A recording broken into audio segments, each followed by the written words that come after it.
ভক্তদের সঙ্গে প্রতারণা করে আমি তার সবচেয়ে বড় শত্রু হয়ে উঠি। যদি কেউ আমার এক ভক্তকে একবারও প্রতারিত করে আমি জন্ম জন্মান্তরেও তাকে ক্ষমা করি না। আমি প্রতিটি হৃদয়কে মন্দিরের মতো দেখি। যে হৃদয় যত বেশি পবিত্র আমি সেখানে তত বেশি অবস্থান করি। ভগবান বলেন, এই দুনিয়ায় সবাইকে ভালোবাসো, কিন্তু পূর্ণ বিশ্বাস কেবল ঈশ্বরের ওপর রাখো।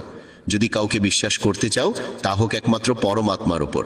যখন তুমি যাত্রা শুরু করবে তখন প্রাথমিকভাবে ব্যর্থতাও আসতে পারে, কখনো পড়েও যেতে হবে, কিন্তু এর মানে এই নয় যে তুমি পথ ছেড়ে দেবে।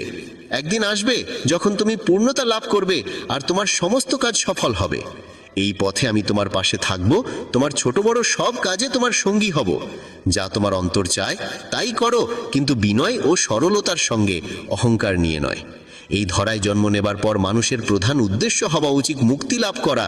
কেবল সেই মানুষ মুক্ত হতে পারে যে নিজের কর্মে দৃঢ় প্রতিজ্ঞ এবং সুখ আর দুঃখকে সমভাবে গ্রহণ করতে পারে। তুমি নিশ্চয়ই